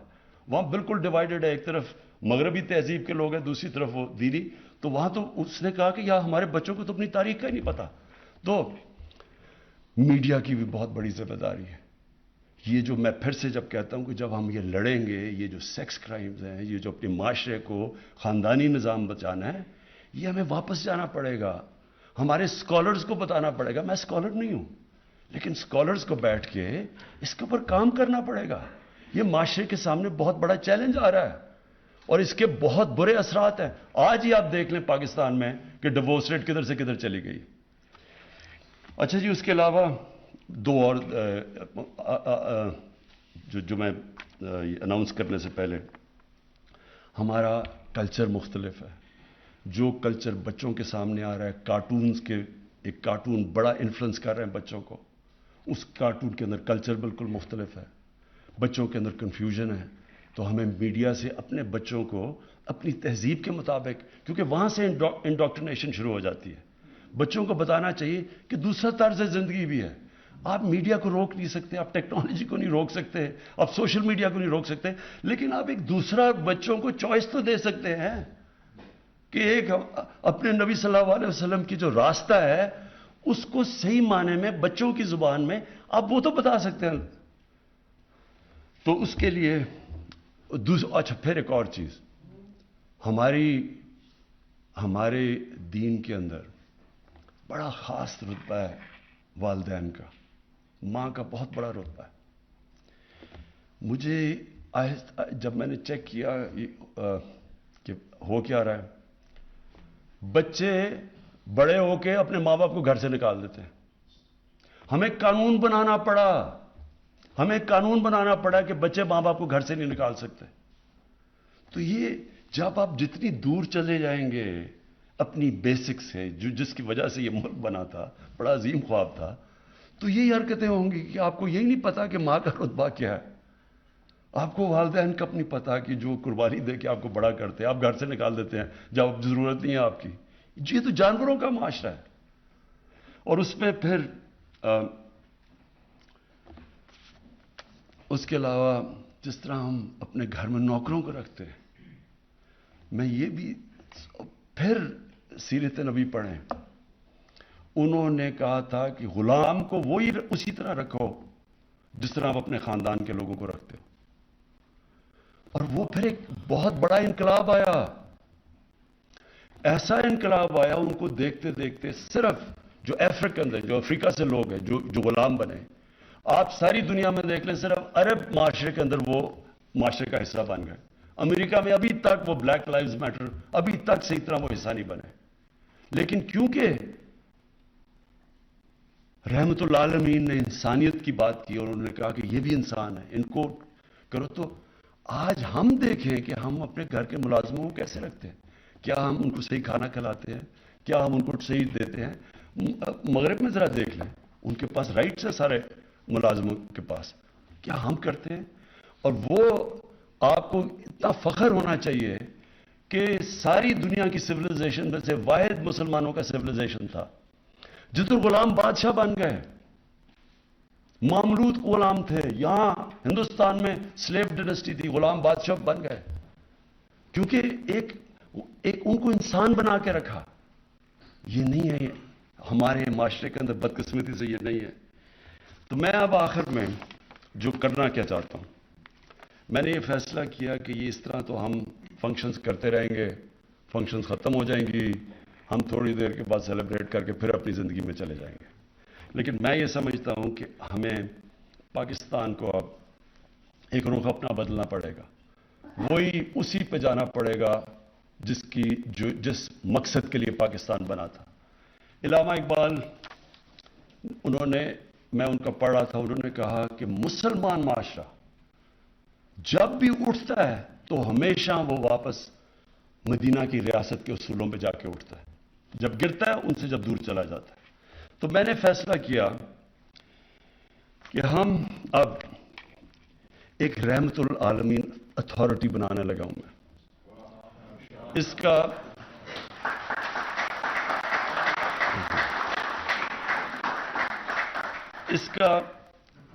کا مقصد یہ ہے کہ ان کی زندگی اس اتھارٹی کے اندر اسکالرز ہوں گے جو کہ ان کا سارا وقت مقصد ہوگا کہ نبی صلی اللہ علیہ وسلم کی زندگی، بچوں کو کیا پڑھانی ہے، بڑوں کو کیا پڑھانی ہے، کیسے اپنی زندگی میں لے کے آنی ہے، ان کو ریلیونٹ کیسے کرنا ہے اپنی زندگی میں. تو اس کے لیے پہلے تو میں ایک چیئرمین، اچھا اس کا تو پیٹرن میں خود بنوں گا، لیکن چیئرمین ہم جس کی بڑی تفسیر کے اوپر جس نے کتابیں لکھی ہوئی ہیں، جس کا کمانڈ ہے، جو کہ ایک اسکالر ہے، اس کو اس کا چیئرمین ابھی ہم ڈھونڈنا شروع کر دیا ہم نے، اس کیلیبر کا آدمی. اس کے اوپر ایک انٹرنیشنل ایڈوائزری بورڈ بنے گا جس میں دنیا میں جو ٹاپ مسلمان اسکالرز ہیں ان کو ہم ایڈوائزری بورڈ کے اوپر لے کے آئیں گے. کئی نام بھی ہم نے ابھی دیکھ لیا، ان کو اپروچ بھی کر رہے ہیں کہ اوپر سے ایک انٹرنیشنل بورڈ بنے گا، نیچے یہاں ایک چیئرمین ہوگا رحمت العالمین اتھارٹی کا. اور اس کا کام کیا ہوگا؟ اس کا کام یہ ہوگا کہ یہ اسلام کی جو مغرب میں بھی جو ہمیں ان کو سمجھ نہیں ہے کہ اسلام ایک پیار کا دین ہے، اسلام کا مقصد انسانوں کو اکٹھے کرنے کا. رحمت العالمین ایکسپلین کرے گا دنیا کو. تو یہ اتھارٹی میں بھی ہم ان کو اس اسٹیج پہ بٹھائیں گے کہ دنیا کو ایکسپلین کر سکیں کہ اسلام کیا ہے. بجائے یہ ہوتا ہے کہ وہاں کچھ ہو جاتا ہے، یہاں کے پتھراؤ شروع ہو جاتا ہے، یہاں شور مچ جاتا ہے، لوگ کہتے ہیں جی دیکھیں یہ کس طرح کے لوگ ہیں، ہم جواب بھی نہیں دے سکتے اور ان کی زبان میں بھی نہیں جواب دے سکتے کہ جو وہ سمجھے کہ زبان کیا ہے. تو اس لیے یہ اتھارٹی کا، اس کے جو چیئرمین ہوگا، جو اتھارٹی، اس کا ایک یہ کام ہوگا کہ بتائے دنیا کو کہ اسلام ہے کیا. یہ ایک پیار کا دین ہے. اس میں تو جو ہمارے جیسے وہ نبی صلی اللہ علیہ وسلم کی زندگی بتائیں گے لوگوں کو پتہ چلے گا کہ یہ تو ایک انسانیت کا دین ہے. اس کے بعد پھر اس کے اندر ایک اسکالر جو ہوگا، یہ سب اسکالرز ہوں گے، اس اسکالر کا کام ہوگا کہ اسکولوں کے جو کریکولم ہیں ان کو مانیٹر کرے، کیونکہ ہم نے 8، 9، 10 کتابوں میں اب سیرت نبی کا کورس شروع کیا، اس کو مانیٹر کیا جائے گا کہ کیسا پڑھ رہا ہے، اس میں کیا ہے، کوئی چینج کرنا ہے، کیونکہ وہ سارا ڈسکشن ہو رہی ہوگی اسکالرز کے ساتھ کہ ہم کیسے اس کو بہتر کر سکتے ہیں، اور ساتھ ہم پھر باقی دین بھی جو ہیں، جو ہمارے ہندو ہیں سکھ، ان کو بھی ہم پڑھائیں گے، کیونکہ سارے دین بات تو انسانیت کی کرتے ہیں، تو اس لیے آپ کو بھی، ان کو بھی، ساروں کو ہم چاہیں گے کہ وہ بھی پوری طرح آگاہ ہو کہ اپنے دین سے کیا۔ اچھا، پھر یونیورسٹیز کے اندر یہی جو بورڈ ہوگا، اس میں ایک ہوگا کہ جو یونیورسٹیز میں ریسرچ کروائے گا۔ اب مثلا میں صرف یہ چاہتا ہوں، میں تو اسکالر نہیں ہوں، لیکن کوئی یہ ریسرچ تو کرے کہ 625 اور 636 میں کیا ہوا کہ ایک دم اٹھ کے کہ دنیا کے پرائیویٹ سیولائزیشن بن گئے۔ وہ ریسرچ تو کرنی چاہیے، اس میں بڑے پہلو ہیں اس کے، میں تو موٹی موٹی آپ کو چیز بتا رہا ہوں، لیکن ہر معاشرے کے اندر یہ ریسرچ سب سے امپورٹنٹ ہے، اور یہ ہوتی ہے یونیورسٹیز کے اندر ریسرچ۔ ہماری یونیورسٹیز کے اندر مثلا میں نے آپ بات کی کہ یہ جب آپ مغربی کلچر لے کے آتے ہیں تو اس کو پتہ تو چلے کہ ان کی اسٹرینتھ کیا ہے، ویکنس کیا ہے، کہ کیا وہ کیا نقصان کدھر پہنچائے گا، فائدہ کدھر پہنچائے گا۔ ان کی اچھی چیز ہے، مثلا ان کی مورالٹی بہت زبردست ہے، ہمارے سے زیادہ بہتر ہے، لیکن جدھر ہمارے معاشرے کو، خاندانی نظام کو کیا نقصان پہنچ رہا ہے، اس کا کام ہوگا کہ پھر اس میں یہ پوری طرح اس کے تحقیقات کریں یونیورسٹیز میں، ان کو پروجیکٹس دیں، ریسرچ کریں۔ دیکھیں ریسرچ بیسڈ چیزیں آنی چاہیے کہ کیا ہاں ہماری طلاقیں بڑھی ہیں یا نہیں بڑھی، کیا ہمارا اس کا کیا امپیکٹ ہو رہا ہے۔ یہ ریسرچ ہر معاشرہ ریسرچ کرتا ہے، یہاں کوئی ریسرچ ہی نہیں ہے، ہم انتظار کر رہے ہوتے جی ہمارا جو ایک طرف وہ جو میں کہہ رہا ہوں مغرب زادے ہیں، وہ مغربی تہذیب جو بھی وہاں سے آتا ہے وہ ٹھیک ہی ہوگا، کیونکہ انہوں نے ٹیکنالوجی میں اور سائنس میں آگے نکل گئے ہیں، تو باقی ساری چیزیں بھی لے لیں تحقیقات کیے بغیر، سوچے سمجھے بغیر۔ تو اس کا پھر کام ہوگا ریسرچ کا کہ ہم یونیورسٹیز میں ریسرچ کر کے لوگوں کو بتائیں کہ کیا ان کی اچھائی ہیں، کیا برائی ہیں، اور ہم کدھر غلط جا رہے ہیں، ہمارے کلچر کیسے آگے بڑھ سکتا ہے۔ پھر میڈیا، ایک اسکالر ہوگا جس کا صرف کام ہوگا میڈیا کا، کہ مانیٹر کرے سوشل میڈیا، اس کے اندر ہم نے کیسے اپنے، کیونکہ ہم روک تو نہیں سکتے لیکن ہم آلٹرنیٹ دوسروں کو چوائسز دے سکتے ہیں، تو وہ ایک میڈیا کا وہ کرے گا، اور دوسرا ٹی وی کے اوپر، میڈیا کے اوپر، اور پھر پرنٹ کے اوپر، اور پھر کارٹونز۔ میں پھر سے کہتا ہوں یہ کارٹونز جو بچوں کو دکھائے جاتے ہیں اور جو بالکل ایک ایلین کلچر ہوتا ہے، یہ بہت بڑی انڈاکٹرینیشن ہو رہی ہے۔ تو ہم اگر ہم روک تو نہیں سکتے لیکن ہم اپنے تو بنائیں کارٹونز، اتنے میں تو ہمارے میں ہونی چاہیے کہ ہم اپنے بچوں کو اپنا کلچر سے بتائیں۔ اور پھر ایک اسپیشل پروجیکٹس کا ایک ہوگا اسکالر۔ اور میں کیا یہ کہہ رہا ہوں، عرس ہوتے ہیں ہمارے، لاکھوں لوگ آئے ہوئے ہوتے ہیں، وہ بھی دھمال بھی ہوتی ہے وہاں، اور سب کچھ ہوتا ہے، اور چرس بھی پی لیتے ہیں، لیکن یہی نہیں پتا کہ وہ جس کے لیے وہ کر رہے ہیں وہ کیا، اس کی کیا صفتیں تھیں، وہ کیوں اتنا بڑا عظیم انسان تھا۔ تو سارے آ کے شور کر کے چلے جاتے ہیں، کسی کو یہ نہیں پتا ہوتا کہ میاں میر نے کیا کیا، اور وہ جو بابا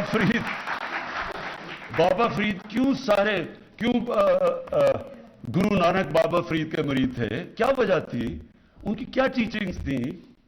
تو یہ اسپیشل، پھر ہمارے ربیع الاول پہ، اس سے میں اب آگے جانا چاہتا ہوں، میں چاہتا ہوں کہ ہم دھوم دھام سے بنائیں، یہ بڑا خوشی کے دن ہے ہمارے، اور پوری طرح انشاءاللہ یہ ہم نے سب سے زیادہ سیلیبریٹ کرنا ہے ربیع الاول، لیکن اس کے اندر پھر پوری ایک انٹلیکچوئل ڈیبیٹ چلے۔ آپ کو پتہ ہے مسلمان جب عروج پہ تھا، مجھے تکلیف ہوتی ہے کہ تو اپنی تاریخ پڑھ کے، کہ 800 کے اندر 9th سینچری میں مسلمانوں میں ڈیبیٹس کیا چل رہی تھی، رائٹس آف چائلڈ، کہ بچے کے کیا حقوق ہونے چاہیے، یعنی وہاں پہنچے ہوئے تھے۔ اور آج ہم دیکھیں کہ ہمارا کوئی اپنی ریسرچ ہی نہیں ہے کہ ہمارے بچوں کے اوپر یا کیا امپیکٹ پڑ رہا ہے۔ تو میں چاہتا ہوں کہ اب جو جب ہم سیلیبریٹ کریں تو اس میں انٹلیکچوئل سامنے آئیں، بتائیں کہ جناب ہم کیوں یہ سیرت نبی پہ چلنا چاہتے ہیں۔ تو اس لیے یہ بھی میں نے اسپیشل پروجیکٹس کے لیے ایک ہوگا جو سارا جائزہ لے گا، جتنے ہمارے ریلیجس، جتنے بھی ہم مذہب محرم ہیں، اس میں بھی بتائیں تو صحیح کہ وہ حضرت امام حسین کی قربانی کیا تھی، کیوں اصول زندگی سے زیادہ بہتر ہو سکتے. یعنی میں چاہتا ہوں کہ اس کے اوپر آپ اور لیول کے اوپر ہم لے کے جائیں اپنے ساری جتنے بھی ہماری دینی فنکشن ہیں. ہر دین کی فنکشن کے پیچھے ایک فلسفہ ہوتا ہے. میں آپ کو پردے کے پیچھے ایک فلسفہ ہے. کسی نے بتایا کہ کیا وجہ ہے؟ کسی نے کسی کو ایکسپلین کیا ہے؟ تو انشاءاللہ یہ ہماری ریسرچ کرے گی اور اسپیشل پروجیکٹس. آخر میں جی میں یہ چاہتا ہوں کہ ہمارا جو یوتھ ہے وہ اس کو وہ نہ سے ہو جو میرے سے ہوئی جب میں پہلی دفعہ برطانیہ گیا. مجھے کوئی سمجھ نہیں تھی، میری کوئی گراؤنڈنگ نہیں تھی اپنے. مجھے اپنی نبی صلی اللہ علیہ وسلم کی زندگی کا کوئی صحیح معنی میں علم نہیں تھا. ہمارے لیے ہمارے انگلش میڈیم ایجوکیشن نے بیسکلی ہمارے ہم تاثر یہ ڈال دیا کہ ہم سب پیچھے ہیں، ہمارا دین آؤٹ ڈیٹڈ ہے، ہمارا کلچر پیچھے ہے، اور جو بھی ہے تو وہ مغرب ہے. اور یہ بدقسمتی سے ابھی بھی ہمارے بچوں میں جس طرح کا سوشل میڈیا پہ کانٹینٹ آ رہا ہے، فلمیں آتی ہیں، سب کچھ آتا ہے. تو دیکھیں دین میں تو کوئی زبردستی نہیں ہے. قرآن کی تو آیت ہے، اللہ کا تو حکم ہے کہ دین میں زبردستی نہیں ہے. وہ کیوں نہیں ہے کہ پیغمبروں کے بھی بچے ان کے اپنے بیٹے، حضرت نوح علیہ السلام کا اپنا بیٹا نہیں سیدھے راستے پہ لگا، تو ہم کس کو زبردستی سیدھے راستے پہ لگا سکتے ہیں؟ حضرت لوط علیہ السلام کی بیوی نہیں سیدھے راستے پہ لگی، تو ہم کون ہیں؟ تو دین میں زبردستی تو نہیں ہے. لیکن کم از کم ہمارے بچوں کو چوائس تو پتہ چل جائے گا. اگر یہ راستے پہ چلو گے تو یہ اس کے مسئلے ہیں، اور اگر اس راستے پہ چلو گے تو یہ ہے کہ یہ جو آپ قرآن میں آپ کہتے ہیں کہ اللہ مجھے ان کے راستے پہ لگا، نعمتیں جن کو بخشی وہ نعمتوں کا راستہ یہ ہے، جو تباہی کا راستہ ہے وہ یہ ہے. پتہ تو چلے بچوں کو، چوائسز تو اپنے بچوں کے سامنے رکھیں. ابھی تک تو میں آپ کو یقین دلاتا ہوں کہ یہ میرے کئی ماں باپ اگر دیکھ رہے ہوں گے ان کو پتہ ہے کہ وہ بچے جب ماں باپ کہتے ہوں گے نا کہ جی یہ تم یہ پڑھو نماز پڑھو، وہ کہتے ہیں یہ پتہ نہیں کون سی باتیں کر رہی ہیں. میری والدہ جس کے میں بہت پیار کرتا تھا وہ مجھے سارا وقت کہتی رہتی تھی، میں سمجھتا تھا ان کو کیا پتا، دنیا تو یہ آگے نکل گئی ہے، یہ تو پرانی باتیں کر رہی ہیں. میں تو یہ اندر سے ان کے سامنے والد صاحب کے ساتھ جمعے کی نماز میں بھی چلا جاتا تھا. یہ نہیں پتا کہ نماز میں پڑھ کے رہا ہوں کہ مانگ رہا ہوں سیدھا راستہ اور لگا ہوں دوسرے راستے پہ. اس لیے میں چاہتا ہوں کہ ہمارے بچوں کو یہ نہ ہو. میں چاہتا ہوں کہ جو ہمارا یوتھ ہے، جو ہماری فیوچر ہے، میں چاہتا ہوں کہ میری نوجوانوں کو سب کو پتا ہو کہ ہم ہیں کیا، یہ کیوں ملک بنا تھا. جو دنیا کا تاریخ کا سب سے عظیم لیڈر نہ کبھی آیا نہ کبھی آ سکتا ہے، جس کو اللہ کہہ رہا ہے اپنا رول ماڈل بناؤ، تو آپ اس کو رول ماڈل تب بنائیں گے آپ کو پتا تو چلے کہ رول ماڈل کی صفتیں کیا تھی. آپ جب تک ان کو یہی نہیں بتائیں گے کہ وہ کیسے اٹھا کے انہوں نے ٹوٹے پھوٹے عربوں کو دنیا کی امامت کروا دی، تو لوگوں پتا تو چلے لوگوں کو کہ وہ کیا صفتیں تھی. ہماری یونیورسٹیز میں، سکولز میں کبھی بھی جب تک ہم ان کو صحیح معنی میں اپنے نبی صلی اللہ علیہ وسلم سے عشق کرانے، ہم عشق کرتے ہیں نا، لیکن ان کی جب تک ہم بتائیں گے نہیں، لیڈر ہی نہیں بن سکتے کہ ان سے بڑا لیڈر آیا ہی نہیں. وہ کیسا لیڈر تھا جس کو دیکھ کے سارے لیڈر بن گئے. ایک کتاب ہے دی عرب کانکویسٹ، انگریز نے لکھی ہوئی ہے. وہ اس کتاب کے اندر بتاتا ہے کہ جو جنرل بنتا تھا وہ جا کے وہ کام کر دیتا تھا، یعنی کوئی سوچ ہی نہیں سکتا تھا، کسی کا نام بھی نہیں ہوتا تھا جا کے بڑا. یہ سوچ لیں کہ دنیا کی تاریخ کا خالد بن ولید شاید ہی دنیا کی تاریخ میں اتنا بڑا کوئی جنرل آیا ہو. وہ کبھی جنگ ہی نہیں ہارے تھے. حضرت عمر ان کو کہتے تھے کہ نہیں تم چھوڑو کسی اور کو میں کمانڈ دینے لگا ہوں. تو یہ اتنے زیادہ عظیم لوگ کیسے بن گئے؟ اس کے اوپر تو ریسرچ کریں، بتائیں تو صحیح کہ وہ کیا صفتیں تھی، ہمارے نبی کی کیا صفتیں تھی کہ انہوں نے ساروں کو لیڈر بنا دیا. تو ہمیں تو سب سے بڑا مسئلہ ہے پاکستان میں لیڈرشپ کرائسس ہے. ہمیں تو لیڈر ہی نہیں ملتے. اب جو پاکستان سے ہوا ہے یہ لیڈرشپ کی وجہ سے یہاں پہنچے. تو ان کی جب ہم بچوں کو، نوجوانوں کو، ان کو آگے سے جب، اور یہ تو ہم دھوم دھام سے مچائیں گے، اور میں اپنے سارے ایم این ایز کو، سارے منسٹرز کو کہہ رہا ہوں کہ اس ہفتے میں آپ نے پوری طرح شرکت کرنی ہے، حصہ لینا ہے. ایک ایسا